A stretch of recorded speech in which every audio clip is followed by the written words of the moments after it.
자, 다음 사건도 한번 넘어갈 텐데요. 자, 오랜만에 이 뺑소니 음주 혐의로 구속수사 받고 있는 김호중 씨 얘기로 가보겠습니다.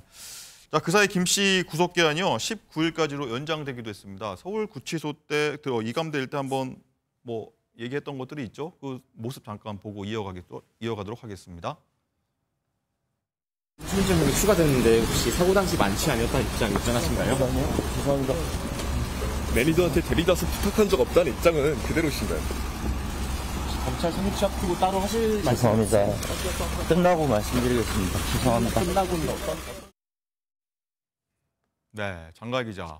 이 사고 발생 35일 만에 피해자와 김호중 씨가 합의를 했다는 소식인데 이 피해자가 택시 기사분이잖아요. 어떻게 좀 해결됐습니까? 그렇습니다. 김호중 씨는 지난 13일에요. 이 택시 운전사 A 씨와 합의를 마친 것으로 알려지고 있습니다.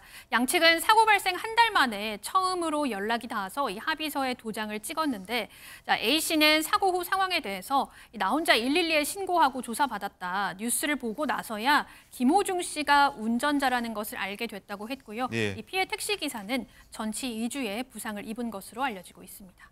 예.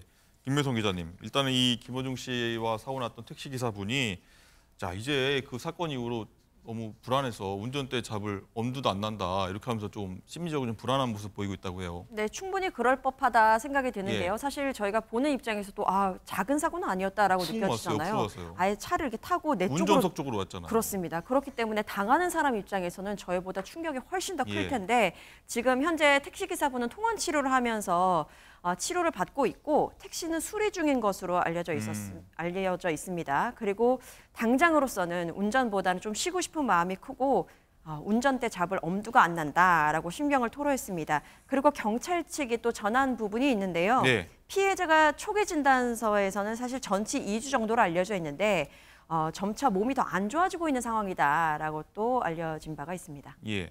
자, 임주혜 변호사님, 일단 네. 이 피해 택시 기사분이요.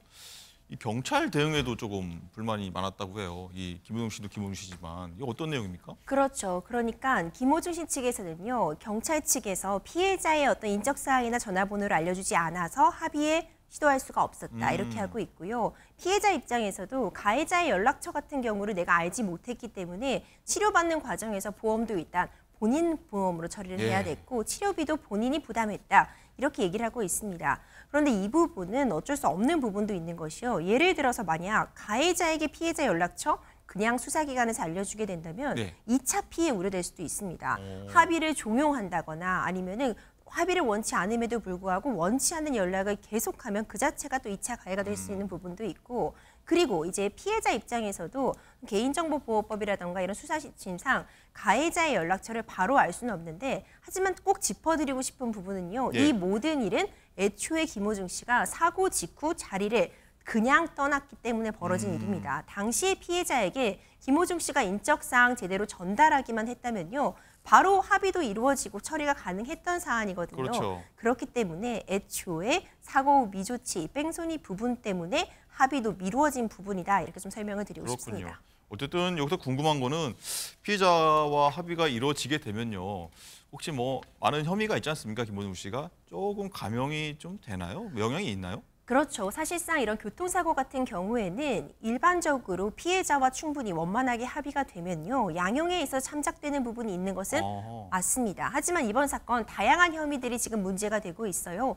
범인 도피 부분이라던가 증거인멸 부분, 음주운전 이런 여러 가지 혐의점이 있기 때문에 당연히 피해자에게 그에 상응하는 피해 보상을 하는 것은 당연한 것이고요. 합의가 이루어졌다고 해서 양형에 있어서 아주 많은 부분 참작이 있으리라고 예측하기에는 이미 벌어진 범죄들 증거인멸이나 범인도피 교자는 피해자에 대한 그런 죄가 아니라 어떻게 보면 국가 권권력에 대한 그런 도전 내지는 그런 문제점이라고 지적할 수 있기 때문에 양형에 있어서 많은 참작이 있을 거라고 보긴 어렵습니다. 그렇군요.